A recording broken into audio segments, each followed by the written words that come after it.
The Bihar elections are over. Nitish Kumar and the NDA won. But Nitish Kumar is perhaps towards the end of his long innings. So let's talk about Nitish Kumar's achievements and his future with Manish, who's here with me. Let's talk about Nitish Kumar. Bihar में ना नीतीश कुमार जैसा आज तक इस चुनाव के परिणाम के बाद एक बात साबित है, बिहार की राजनीति में ना नीतीश कुमार जैसा नेता हुआ, ना है और ना होगा। इसके नॉट इवन कर्पूरी ठाकुर? नहीं, कर्पूरी जी का जहाँ तक गवर्नेंस का मामला था, चूंकि उनके टेन्योर इतने लिमिटेड, इतने कम समय का था कि उन्होंने एक आरक्षण के अलावा और प्रोहिबिशन भी उन्होंने लागू किया था, जिसे हटा दिया गया था। तो उसके अलावा उनकी कोई बहुत ज़्यादा रिमार्केबल अचीवमेंट्स नहीं थी। ईबीसी का एम्पावरमेंट, जो रिजर्वेशन सरकारी नौकरियों में, एकेडमिक इंस्टीट्यूशंस में दिया, वो उनका सबसे बड़ा योगदान था। लेकिन आप नीतीश कुमार को आप ये कह सकते हैं कि सोशल फ्रंट पे लालू और कर्पूरी ठाकुर के राज के कारण उनको एक सोशल फ्रंट पे उतनी ज़्यादा उनको उतना ज़्यादा स्ट्रगल नहीं करना पड़ा। और लेकिन 20 साल में उन्होंने अपने गवर्नेंस के बेसिस पे जो बिहार दिया है, वो बिहार के लोग उसको काफ़ी एप्रिसिएट करते हैं। उनको लगता है कि नीतीश कुमार अभी रहना चाहिए। उनका जो स्वास्थ्य है, भले ही सब जानते हैं कि वो स्वास्थ्य अब अच्छा नहीं रहा, लेकिन उनको लगता है कि नहीं, उसके बावजूद नीतीश रहना चाहिए। उसका कारण ये है कि बहुत सारे लोग कहते हैं कि अगर नीतीश कुमार हैं तो जो बीजेपी के फ्रिंज एलिमेंट्स हैं और आरजेडी के जो एग्रेसिव सपोर्टर्स हैं, वो सब चेक में रहते हैं, सब अपनी औकात में रहते हैं। ये नीतीश कुमार के लिए बहुत बड़ी उपलब्धि है कि उनके विरोधी भी जो हैं वो उनकी एक चीज़ के कायल हैं कि बिहार में उनसे ईमानदार नेता नहीं हुआ। देखिए, उनके आसपास के लोग, वो चाहे मंत्री हों, अधिकारी हों, सब पे भ्रष्टाचार के आरोप लगे, लेकिन बिहार में आपको एक भी व्यक्ति आज भी नहीं मिलेगा तो आप जो ये कहे कि हमने नीतीश कुमार के पास गए, पैसे ऑफर किए और हमारा काम हो गया। या उसका एक कारण है कि उनका जो रहने सहने का तरीका है, उन्होंने कोई घर नहीं बनाया, कोई ऐसा उन्होंने कोई संपत्ति एक्वायर नहीं की, कोई भी ऐसा चीज़ नहीं किया जिससे समाज में कंट्रोवर्सी हो। तो लोगों को ये बड़ा पसंद आता है, क्योंकि जो लास्ट माइल वोटर्स है आजकल, वो अखबार, सोशल मीडिया, यूट्यूब, इसके जरिए उसको सब चीज़ की खबर रहती है और वो देखता है कि नीतीश कुमार के बारे में कोई कंट्रोवर्सी नहीं होती। नहीं, आप लास्ट माइल वोटर की बात करते हैं, मैं लास्ट माइल नीतीश कुमार की बात करना चाहता हूँ कि where do you see what do you see happen? Will he stay on? If he doesn't stay on, how long? If he stays on, how long? If he doesn't stay on, what happens to the political realignments in Bihar? देखिए, ये जो चुनाव है, इस चुनाव के कई सारे मैसेजेस हैं। एक तो है कि अपोजिशन को यहाँ से री इन्वेंट करना होगा, लेकिन साथ ही साथ बीजेपी के लिए भी मैसेज है कि भैया आप नीतीश कुमार के साथ, ठीक है, एक ऐसा मैंडेट आया है जिसमें नीतीश कुमार के लिए भी मैन्यूवरिंग की बहुत ज़्यादा अब स्कोप नहीं रह गई है कि वो आरजेडी के साथ जाके हाथ मिला के सरकार बना ले, जो उन्होंने एक बार किया। एक बार तो वो अलायंस में जाके उन्होंने सरकार बनाई थी, उस समय वो चेहरा भी थे। लेकिन साथ साथ बीजेपी के लिए सबसे बड़ा मैसेज है कि अगर आप बिहार में सत्ता चाहते हैं, अपना मुख्यमंत्री बनाना चाहते हैं, तब आपको नीतीश कुमार का एग्जिट प्लान थोड़ा ग्रैंड लेवल पे करना होगा। मैं क्यों बोल रहा हूँ ये ग्रैंड लेवल पे करना होगा कि देखिए दोराब, कर्पूरी ठाकुर की सरकार उस समय की जनसंघ के लोगों ने गिराई थी। उन्होंने उनका काफ़ी आरक्षण के मुद्दे पर विरोध किया था। और आज अगर आप नरेंद्र मोदी को देखेंगे, नरेंद्र मोदी ने सारे करेक्टिव मेजर्स लिए हैं जिससे कि वो लोगों के दिलो दिमाग से वो चैप्टर जो है वो चला जाए।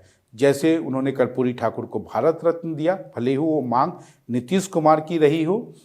साथ ही साथ उन्होंने बिहार का 2025 का जो चुनाव है उसकी शुरुआत कर्पूरी ठाकुर के गांव से, कर्पूरी ग्राम से स्टार्ट की। तो बिहार में बीजेपी को भी मालूम है कि नीतीश कुमार अब कुछ सालों के मेहमान हैं सक्रिय राजनीति में। लेकिन सबकी नज़र, अगर आप तेजस्वी यादव भी नीतीश कुमार को लेके सॉफ्ट रहते हैं तो सबकी नज़र उनके वोट बैंक पे है। और नीतीश कुमार का जो वोट बैंक है अति पिछड़ा, गैर यादव, बैकवर्ड, तो उस कम्युनिटी का अगर आपको वोट चाहिए, वो वोट बैंक अगर आप चाहिए, तो उसके लिए आपको नीतीश कुमार को you have to treat him with all the due respect.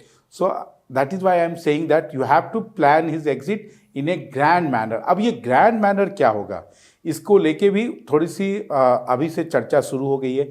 क्या उनको कोई और एक पोस्ट दिया जाएगा जिससे कि लगे कि हाँ उनका एलिवेशन हुआ है, बीजेपी ने उनको एलिवेट किया है, उनके एक्नॉलेज किया है. प्रेसिडेंट शिवा क्या कर सके?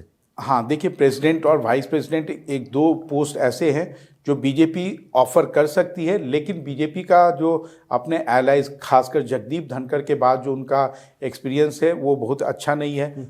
इसी के लिए उनको, वो एक तरह से जगदीप धनखड़ बॉरो प्लेयर थे, तो उनको अपनी पार्टी के ही व्यक्ति को फिर से उपराष्ट्रपति का पद देना पड़ा.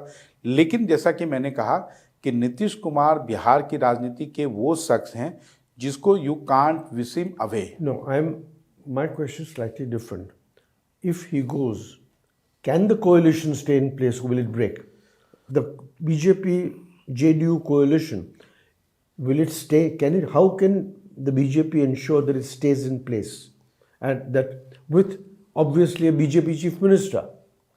Or will it break? देखिए दोराव, आपका सवाल 100% सही है, लेकिन बीजेपी भी जानती है कि नीतीश कुमार से आप सत्ता छीन नहीं सकते हैं. तो it has to be a smooth transition, और वो नीतीश कुमार को कॉन्फिडेंस में लेके ही किया जा सकता है. दूसरी बात यह है कि जो उनका सपोर्ट बेस है आपका, ये इस बात पर निर्भर करता है कि नीतीश कुमार की पार्टी का क्या होता है.